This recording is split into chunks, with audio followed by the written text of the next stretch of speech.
Nós estamos falando nesse mês sobre a nossa fé, o que ela tem de característico. Nós já falamos sobre a nossa fé em relação a Jesus, quando Ele coloca a vida acima da religião, porque Jesus é a grande,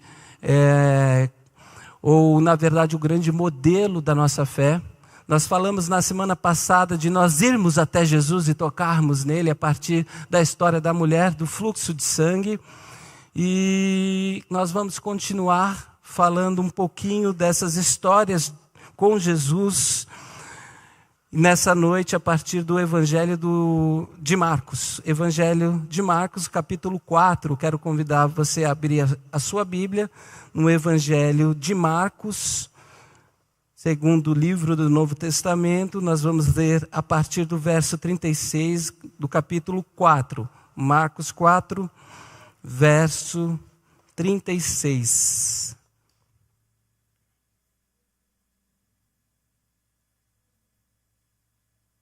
Marcos 4, verso 36, diz assim a palavra de Deus. Deixando a multidão, eles o levaram no barco. Eles, os discípulos, levaram Jesus no barco assim como estava. Outros barcos também o acompanhavam. Levantou-se um forte vendaval e as ondas se lançavam sobre o barco, de forma que este foi se enchendo de água.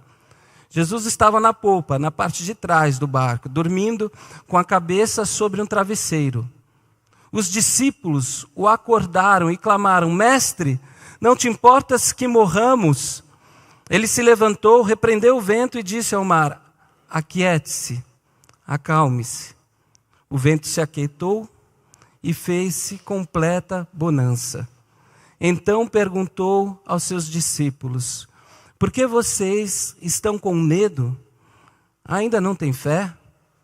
Eles estavam apavorados e perguntavam uns aos outros: Quem é este que até o vento e o mar lhe obedecem? Quem é este que até o vento e o mar lhe obedecem? Deus, nós te pedimos, nesse momento em especial, o Senhor ilumine a nossa mente, o nosso coração, para receber a sua palavra, Deus. Nós sabemos o quanto ela é necessária na nossa vida e o quanto ela tem o poder transformador para nortear a nossa vida e para também nos moldar de acordo com a sua vontade.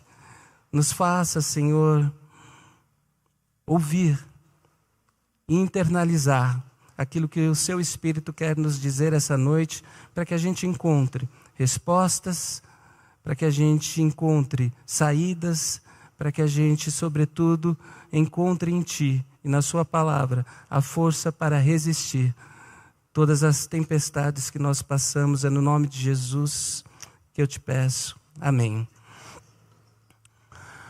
Quando a gente fala de fé, a gente pode defini-la de diversas maneiras.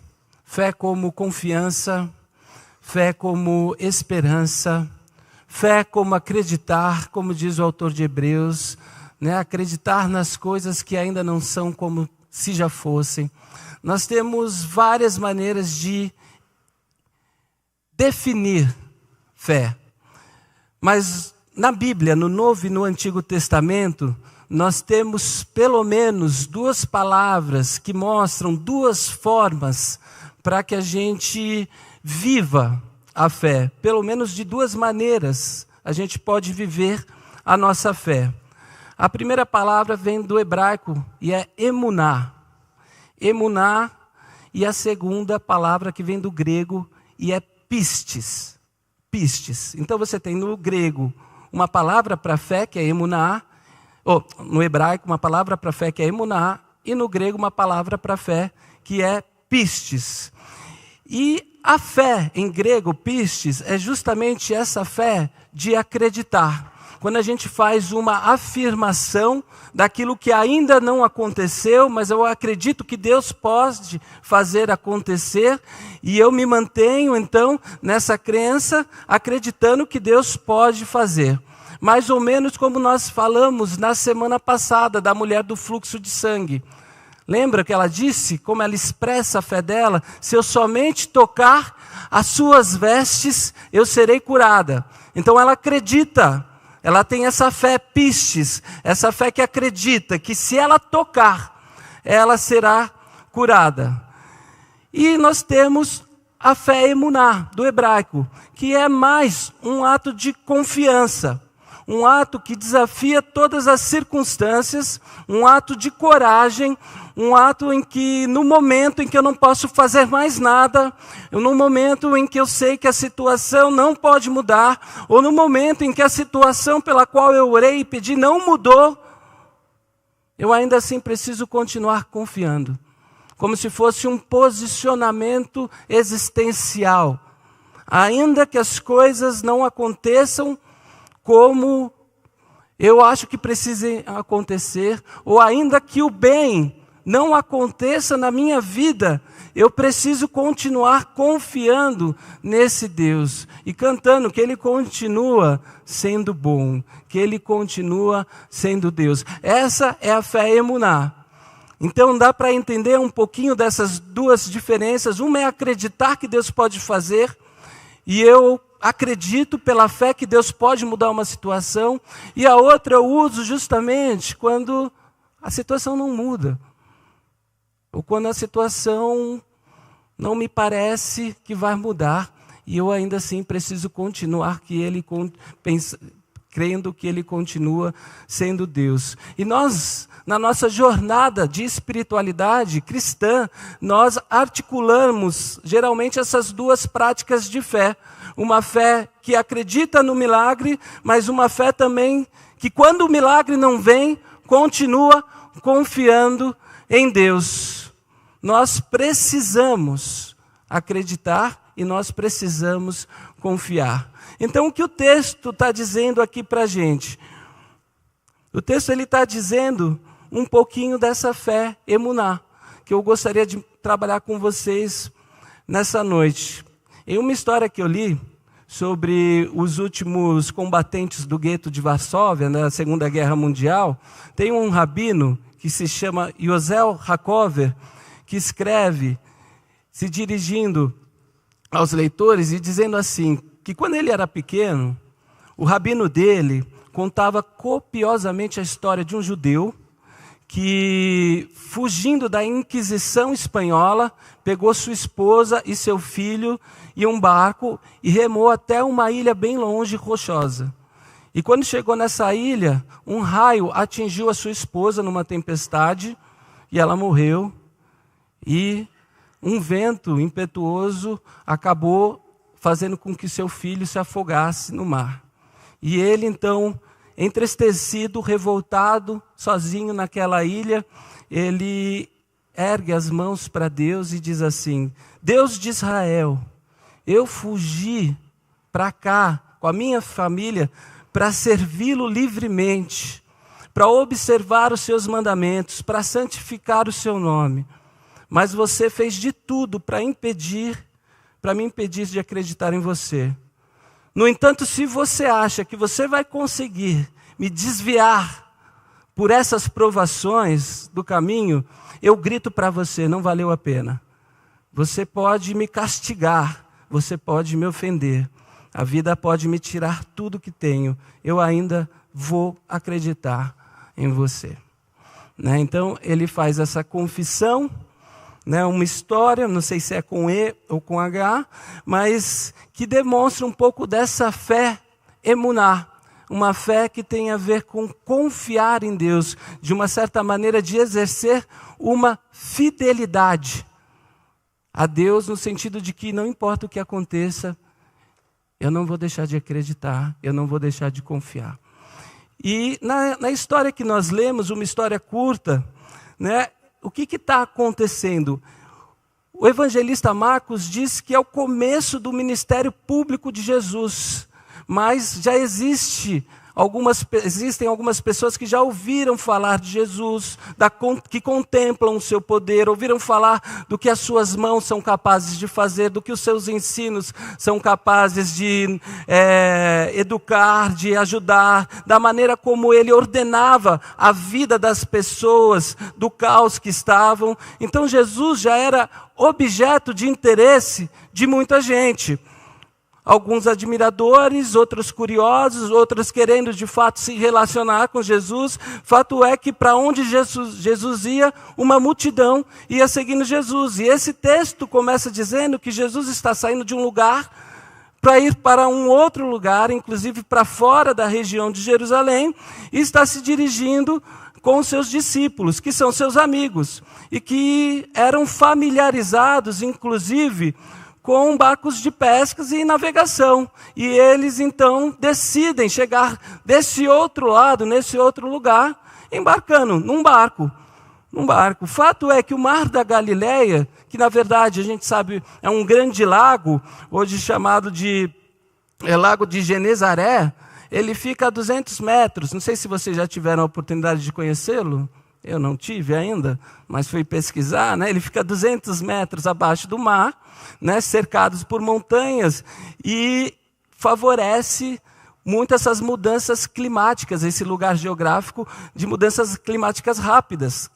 E os discípulos, eles eram pescadores e sabiam disso.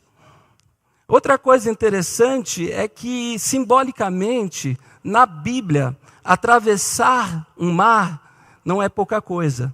O mar é sempre aquele ambiente inóspito, um ambiente de perigo, um ambiente de sofrimento. O imaginário bíblico trata o mar, assim como o abismo, como tudo aquilo que ameaça a vida. Tanto que os animais que são citados no Antigo Testamento, que vivem nas profundezas, eles vivem no mar, né? Isso é uma característica do mundo antigo no geral. Tanto é que no final do livro de Apocalipse, não haverá mais lágrima, não haverá mais morte, não haverá mais choro, mas não haverá também mais mar. O mar não irá existir. Apocalipse 21:1. Né? Então, o mar é esse lugar justamente que traz um certo resquício. E é interessante porque eles estão entrando no Mar da Galileia e estão entrando durante a noite. Então esse texto mostra que Jesus está conduzindo seus discípulos através do mar. Não se trata da pescaria que os homens vão fazer, né, no mês de julho. É mês de julho, né, a pescaria dos homens? Agosto, né, porque tem algo muito mais profundo aqui que esse texto quer perguntar para a gente, porque como é que esses discípulos vão conseguir atravessar essa zona de turbulência para chegar do outro lado em segurança? Como é que nesse percurso eles vão entrar nesse lugar misterioso no mar e não vão se perder, mesmo sendo pescadores? E outra, o texto diz que não só sendo um lugar inóspito, conhecido, o mar, começa então a se manifestar com grandes ondas. Uma tempestade vem sobre esse lugar. E era gente experiente, era pescador, mas ninguém, com toda a sua experiência, consegue lutar ou combater e acabar com alguns poderes, inclusive com algumas manifestações naturais, da natureza. Né? Hoje a gente vê, embora com toda a tecnologia, a mudança socioclimática vem transformando o nosso planeta sem que a gente possa fazer nada. E isso é muito simbólico com a vida também, porque na vida existem duas coisas, né, ou duas figuras que formam um grande cenário para a gente. A primeira é, a gente tem o que a gente tem e a gente domina isso que a gente tem. E a outra é, tem todas as outras coisas sobre as quais a gente não tem nenhum controle. Então tem a gente com as coisas que a gente tem, com as coisas que a gente domina, e todas as outras coisas que estão acima de nós, como um poder que se revela acima de nós. E esse texto está dizendo justamente que há um poder acima do ser humano, contra o qual esse ser humano nada pode fazer. E esse poder maior, sobre quem as pessoas, que se estabelece, na verdade, sobre as pessoas, geralmente é um poder de sofrimento. Porque se fosse um poder bom, a gente não precisaria combater, só receber, como acontece. Mas geralmente é um poder que nos deixa desesperado, que traz indignidade, que traz solidão, que traz destruição. E o texto diz então que Jesus está no barco, no meio de uma tempestade, nesse lugar inóspito, atravessando com os seus discípulos, mas descansando, porque é justo, Jesus precisa também descansar. Mas diante da tempestade, homens e mulheres, alguns dos quais pescadores, familiarizados com o mar, começam a ficar desesperados. Eles começam a ficar desesperados. Não deve ter sido assim um ventinho qualquer que os pescadores enfrentavam todas as noites ou todos os dias, sabe? Deve ter sido algo fora do comum, fora do normal de fato. Então todo mundo no barco, nesse momento, está com uma certeza diante de Jesus: a gente vai morrer. A gente vai morrer. Menos Jesus, que está lá deitado, com um travesseirinho, com uma almofada, encostando a sua cabeça, levemente, e dormindo o sono dos justos. É engraçado, porque como é que Jesus está tranquilo? Não sei se você já passou por uma situação assim, de você estar desesperado por conta de uma coisa que está acontecendo, e você olha para o lado e a pessoa está viajando, assim, tranquila. E você fala: isso não te incomoda? Como é que você está assim? Eu estou aqui desmoronando por dentro e você está tranquilo. Está tranquilo. Eu já falei isso daqui, mas eu e a Fê, quando a gente entra no avião, é assim: eu controlo tudo. Se a porta fechou, se a luz do cinto apagou, eu olho desde o começo, antes de entrar no avião, se as turbinas estão funcionando, né, se não está fazendo um barulho estranho, se os negócios das asas estão funcionando. A comissária ou o comissário que passam e vão lá para trás, eu vou ver se ela vai pegar comida, ou se ela vai ver um buraco que já está lá no avião, porque na minha cabeça pode acontecer isso, tem um buraco no avião. Né? E eu fico nessa pilha assim, mas eu olho para o lado, a porta do avião nem fechou, e a Fê está babando já. Babando não, está dormindo. Né? Ela já está dormindo no segundo sono, assim, e é verdade. A porta nem fechou. E acaba o voo, depois de tanta turbulência, às vezes ela fala: tranquilo, né? Foi tranquilo. Eu não estou mentindo. Eu já contei essa história. Quando a gente volta de lua de mel, a gente volta da Bahia há 15 anos, e eu lembro que o avião decolou, né? E eu sempre tenho um certo medo de voar, tudo bem, fico mais receioso, fico acordado, controlando tudo. A Fê dormiu, e o avião bateu assim, de um jeito, numa turbulência, paf, paf, paf, e fez vuuu, ao ponto, não era só eu, do avião inteiro gritar. E teve vozes assim: a gente vai morrer! E a Fê acordando assim: o que está acontecendo? Né? Assim, o que está acontecendo? Né? Quer dizer, nada, não está acontecendo nada. Quer dizer, como pode?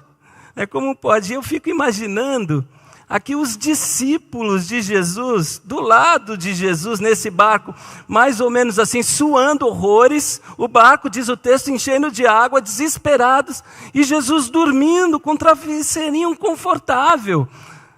É essa cena do texto, o bicho pegando e ele está lá em paz, descansando. E aí talvez alguém diz: ei, a gente vai acordar o mestre ou não vai? Porque eles ficam talvez discutindo, não está escrito no texto, mas porque eles não vão, quando vão falar com Jesus, vão falar: Jesus, acho que está acontecendo uma coisa estranha, acho que é melhor o Senhor dar uma olhada aí. Não, eles não vão assim, eles vão: Senhor, não importa que morramos aqui, não te importa. Você não se importa com isso? Quer dizer, Jesus, a gente já sabe que a gente vai morrer. Isso aqui a gente já aceitou. O que a gente está querendo saber é se você não se importa, se você vai ficar nessa posição. Por que a gente vai morrer? A gente vai morrer. Para o Senhor não tem problema a gente morrer. Entende? É essa cena.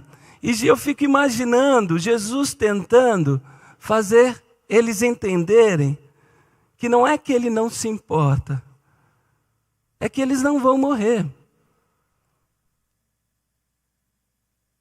É que eles acham que vão morrer, mas Jesus sabe que eles não vão morrer. E Jesus continua dormindo, entende? Então, às vezes, o que a gente chama de insensibilidade da parte do outro, dos outros, só tem a ver, no fundo, com a nossa incapacidade de enxergar toda a realidade como ela é. A gente projeta, às vezes, no outro, a nossa incapacidade de perceber a realidade, porque o nosso olhar é distorcido, porque o nosso olhar está distorcido, sobretudo, pelo medo, ou por qualquer outro fator. E nessa história, em que nós também somos os personagens, tudo bem a gente ter medo. Tudo bem a gente ter medo no meio de uma tempestade num barco, numa tempestade incomum. Mas que bom que na nossa embarcação, sejam quantas forem as pessoas, a gente tem uma pessoa que não se apavora e que não entra nessa questão do desespero coletivo, sabe? Porque desespero é uma coisa que contagia, não é? Você vê uma pessoa desesperada num lugar, de repente a outra está desesperada e vai ficando desesperada. É como se fosse assim, um alarme falso. Já viu essa coisa de alarme falso? Não sei se você já estava em alguma multidão e falaram, tira, tira, e saiu correndo todo mundo assim. Né? Alarme falso, todo mundo se desespera. E que bom que a gente tem nessa embarcação da vida, da nossa vida, alguém que não se desespera. Jesus dorme. O sono do homem justo tem tranquilidade na alma, porque sabe que, a despeito das circunstâncias, Deus está ali e as pessoas não vão morrer. Então, se Deus está do nosso lado, por que se desesperar? Essa é a questão. Se Deus está do nosso lado, por que se desesperar? Não é que a gente não vai temer, porque temer é humano. Não é porque a gente não vai chorar, porque chorar é humano. Não é que a gente não vai tremer, porque tremer é humano. A pergunta é por que a gente vai se desesperar. Jesus está dormindo, não porque não se importa, como perguntam os discípulos, mas porque não vai fazer pacto com uma leitura ensandecida, sabe? Dessa que é a nossa, que faz que a gente acredite que é o nosso fim, só porque as coisas do lado de fora perderam o controle. Jesus não compactua com isso. Enfim, eles acordam, Jesus olha para eles chamam Jesus, Jesus atende esse senso de urgência desses discípulos, ainda que esteja muito tranquilo. Então, quando eles chamam Jesus, Jesus olha para o vento, olha para o mar, repreende-os, diz, aquietem-se, ou aquiete-se, fala para o vento, e aí conta essa história que o vento para de soprar, e a tranquilidade vem de novo, porque as ondas param de bater. E Jesus olha para esses camaradas, para os seus discípulos, para os seus amigos, e diz assim, o que aconteceu? Por que vocês estão com todo esse pavor? Vocês ainda não aprenderam a confiar? Não? Por que vocês estão tremendo de medo? E esse temor não é o temor de ter medo, meu irmão, minha irmã. Esse temor é o temor do pavor, sabe? Do desespero. É diferente, sabe?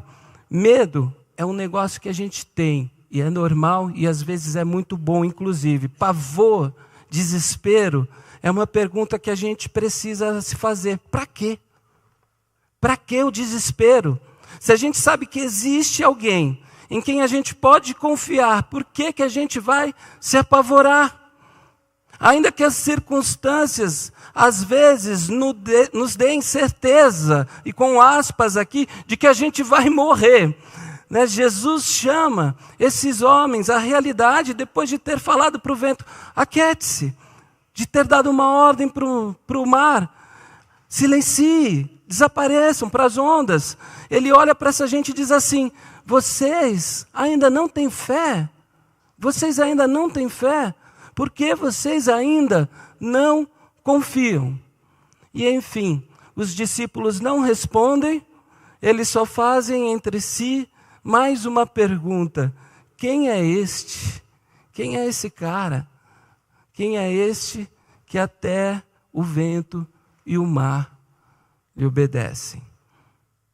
E aqui existe um ponto muito interessante, porque aqui nós estamos diante dos discípulos, conhecendo a autoridade de Jesus. A pergunta que eles estão fazendo não é retórica. Por quê? Porque esse povo faz parte de uma história que tem um livro. E nas histórias do livro deles, que a gente conhece hoje como Antigo Testamento, contava que só existia um ser que podia ter o poder acima de todos os poderes, inclusive acima dos poderes das manifestações naturais, que era o próprio Deus.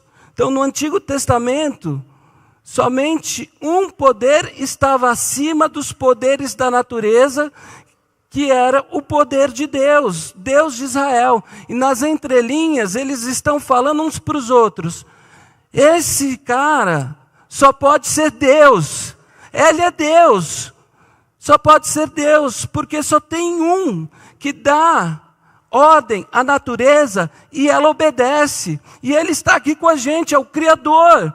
Ele está aqui do nosso lado. E então, seguem a viagem tranquilos. Porque quando a gente entende que Deus é esse poder acima de todo poder, de todos os poderes, e está do nosso lado, a gente pode até ter medo, a gente pode até chorar, a gente pode até sofrer, mas a gente não apavora, a gente não se desespera. A história é essa. O texto é curto, mas as lições são potentes. E eu queria compartilhar um pouquinho com vocês rapidamente dessas lições. Primeiro, esse texto está falando que a gente vai passar por tempestade. A gente vai passar por tempestade. Não é uma praga que eu estou jogando para a gente, não vejam assim. É uma descrição da vida como ela é. A vida é assim. A gente passa por tempestades na vida. Umas a gente fez chegando, outras a gente não vê, não tem previsão, mas chegam sem a gente saber e nos pegam de surpresa. E elas vêm porque a vida não é feita de dias claros, de céu azul, sem nuvens, de mar tranquilo. Ela não é feita só disso. As tempestades fazem parte da nossa vida. E ou a gente aceita isso, ou a gente sofre muito mais do que a gente tem que sofrer quando enfrenta uma tempestade. Ou a gente aceita que a tempestade faz parte da vida e às vezes a gente vai sofrer, ou a gente, toda vez que chegar o sofrimento, a gente vai sofrer mais do que deveria sofrer. Elas vêm porque a vida é assim. Então, quando a tempestade vier, não pense que você é o azarão, que você é carta marcada de Deus, que alguém fez alguma coisa. Não pense que você tem um pecado escondido e por isso Deus está se vingando de você. Não pense que alguém fez algum trabalho de você. Para de pensar assim. Para de pensar assim. Quando alguma coisa acontecer, é só você se lembrar que o nome disso é vida. É vida.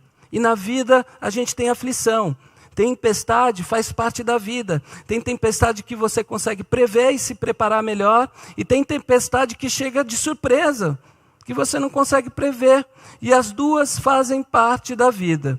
E essa é uma lição que, se você me permitir, eu gostaria que você aprendesse nessa noite. Tempestade faz parte da vida. E no meio da tempestade, inclusive eu acho interessante a pergunta que Jesus faz. Porque Jesus não acorda oferecendo garantias. Ele não acorda falando assim, não tenham medo, eu estou aqui, eu vou salvar vocês. Ele não fala isso. Fala? Não fala. Ele não fala, tudo vai ficar bem, Deus no controle. Hashtag. Não fala isso também.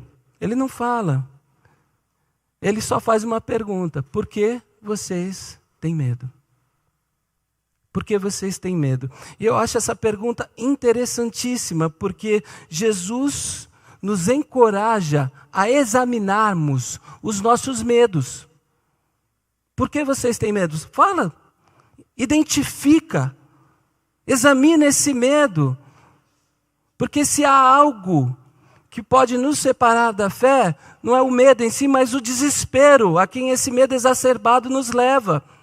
Então cabe a nós não perder o equilíbrio durante as tempestades, né, e não nos deixar o medo tomar conta, assim, tomar conta de tudo, dos nossos corações, dominar as nossas vidas, né, porque a gente precisa manter de alguma maneira a nossa cabeça para cima das águas. Nós somos convidados a resistir. Tem um filósofo que falou no meio da perseguição religiosa, no século XVII, tenham medo do medo, né? No sentido de não se desesperem, tenham medo de se desesperar, porque esse desespero, ele trava a gente. Será que a gente já se esqueceu de que Jesus embarcou conosco? Será que a gente já esqueceu que Deus nos acompanha todos os dias? Ou a gente trata Jesus como uma boia salva-vidas, que quando a tempestade vem a gente usa e depois descarta quando o céu está limpo? Entende? Às vezes como a gente manipula a nossa fé e a nossa crença em Deus. Então, saiba que Deus está conosco durante as tempestades, porque elas virão. Segundo, não pense que Deus não se importa só porque Ele não está tão desesperado quanto você em fase dos problemas ou das tempestades. Não pense que Deus não se importa só porque Ele não está tão desesperado quanto você. Alguém precisa não se desesperar. Alguém, no meio da tempestade que a gente atravessa, precisa não ter medo. Então é bom que Deus não se desespera. Às vezes você vai se desesperar sozinho e alguém na poltrona do lado do avião vai estar dormindo tranquilamente. E essa pessoa na poltrona do lado do avião vai ser aquela figura de calma que você precisa ter para atravessar o voo. Você pode pensar, poxa, se tem tanta gente calma aqui nessa tempestade, nessa turbulência desse avião, então é um sinal de que eu posso ficar calmo. Né? Quer dizer, aprenda a interpretar os sinais, porque não é todo dia que os recados vão vir do céu, diretamente de Deus para você, como uma voz que é ouvida por todos. Às vezes o recado de Deus está nessa percepção da vida, que vai fazer com quem está do seu lado esteja mais tranquilo, sabe? Naquele momento e naquela circunstância. Claro que Deus se importa, é que Deus sabe que você não vai morrer todas as vezes que você acha que vai morrer. É que Deus sabe que isso não vai acontecer com você todas as vezes que você acha que vai acontecer. Deus sabe. Deus sabe. Então veja isso como uma bênção. Deus está tranquilo. Jesus, ele não subscreve essa lógica, sabe, destruidora para a nossa alma, de quando as coisas não vão bem do lado de fora, quer dizer que é um sinal que a gente não vai bem, que vai morrer e vai acabar tudo do lado de dentro. Não. Jesus, ele traz a gente de volta para o prumo. Ele é essa voz que a gente tem para alcançar lucidez, que olha para a gente e diz, está tudo bem, mas qual que é o seu medo? Fica tranquilo, eu estou aqui. Então não precisa desesperar, não precisa desesperar. 3, quando você estiver desesperado, além de olhar assim para quem está perto de você, tenta imaginar Jesus dormindo no barco com você. Tenta imaginar Jesus dormindo, faz esse teste, sabe? Jesus tranquilo e eu desesperado. Tenta imaginar isso, por quê? Porque tem gente do seu lado que pode desesperar como você, igual aconteceu com os discípulos. E alguém, nesse momento, vai precisar ter a lucidez de dizer, peraí, gente, vamos respirar, sabe? Às vezes até uma pessoa mesmo, dentro de um grupo, quando todo mundo se desespera, você tem que ter a pessoa que fala, peraí, gente, vamos fazer uma oração aqui. Calma, não vamos desesperar não, vamos fazer uma oração, vamos olhar o passarinho, vamos olhar as flores do campo, vamos lembrar das palavras que Jesus nos disse. Não é possível que não tenha nenhum ponto focal para o qual a gente possa dirigir o nosso olhar, para a gente não se desesperar dessa maneira. Tem problema? Tem problema. Calma, gente, tem problema, mas tem coisa bonita acontecendo, sendo ressignificada também, tem beleza, tem cuidado de Deus, tem intervenção divina, lembra disso. Jesus está dormindo do seu lado e te acompanhando. E quarto, a autoridade de Deus. Aproveita para ver que esse Jesus a quem você clama no desespero é o poder sobre todos os poderes. Ele tem autoridade sobre tudo. Ele é o próprio Deus e se compadece de você com misericórdia. E não é sempre, mas às vezes, eu acredito, às vezes, assim como a mulher do fluxo de sangue que tocou as vestes e foi curada, só para você se lembrar de que Ele está do seu lado, Ele vai mudar as circunstâncias, porque Ele já mudou para algumas pessoas e pode mudar. Às vezes Ele muda assim as circunstâncias. Então vejam bem, 2 milagres podem acontecer na sua vida durante a tempestade. Ou as circunstâncias vão ser mudadas por Deus e você vai aprender a confiar em Deus, ou as circunstâncias não serão mudadas por Deus e você vai aprender a confiar em Deus. Entende? Qualquer um dos dois eu chamo de milagre. Aquilo que acontece do lado de fora é um milagre, se Deus fizer. Mas aquilo que acontece do lado de dentro também, mesmo que não tenha acontecido do lado de fora, também é um milagre.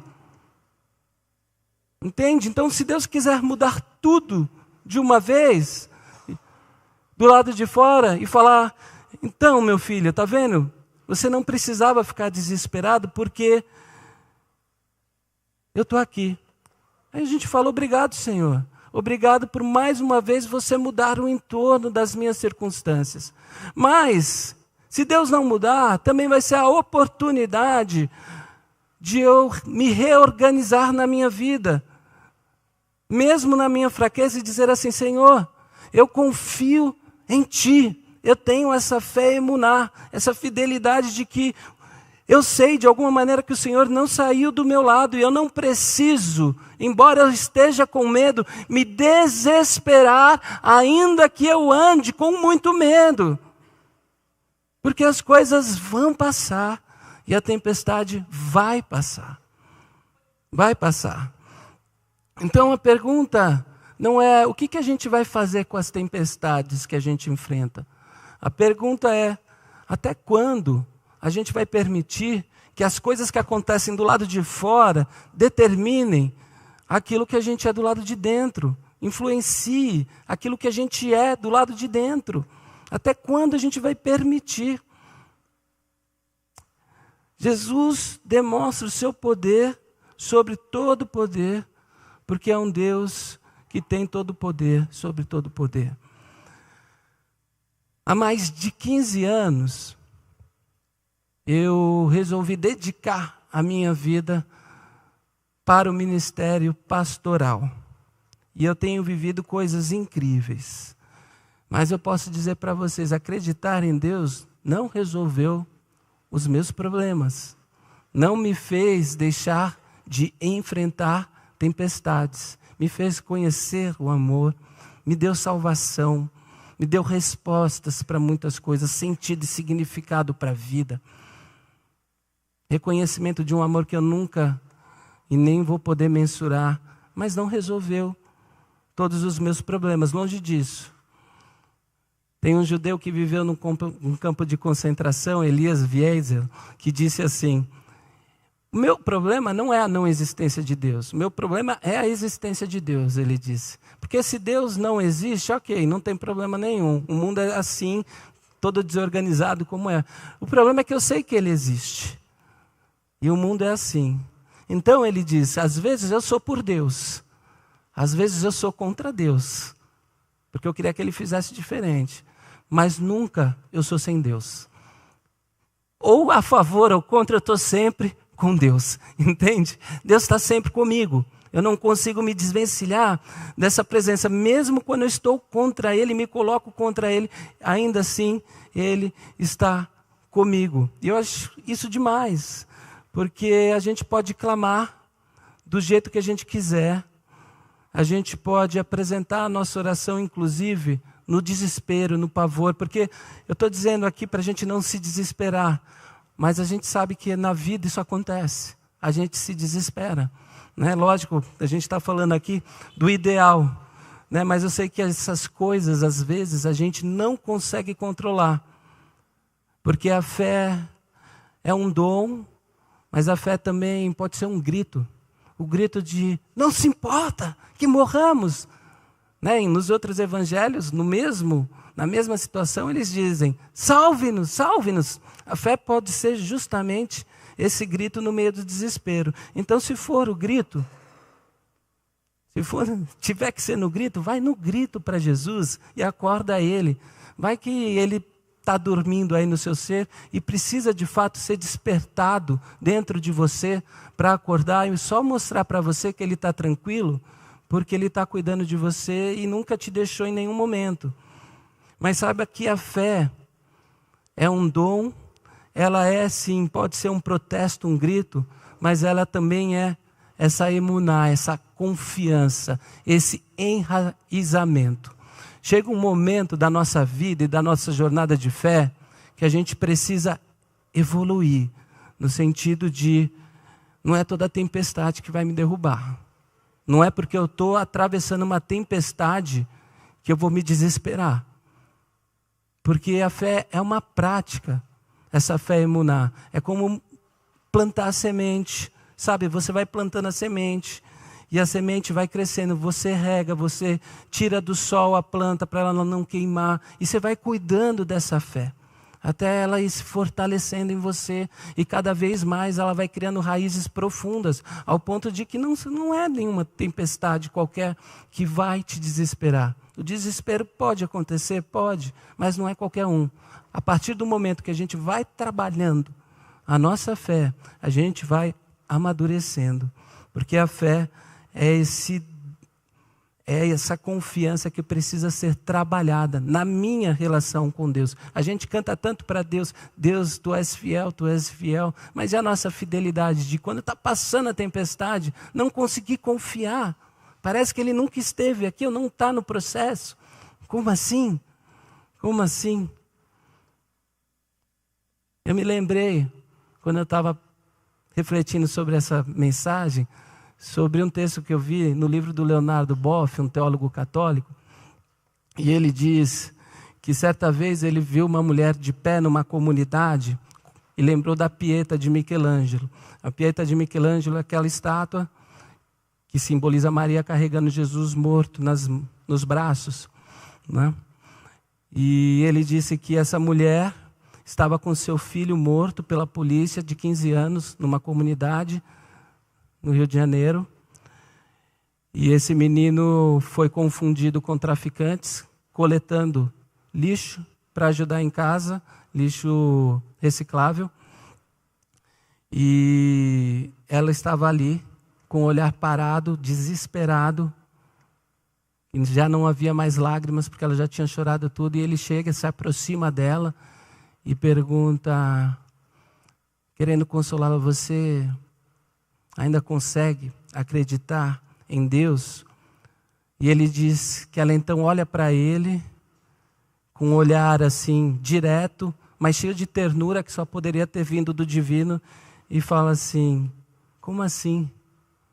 Eu duvidar de Deus nesse momento? Deus que é meu Pai, a quem eu me agarraria se eu não pudesse confiar no apoio de Deus e me sentir em seus braços nesse momento?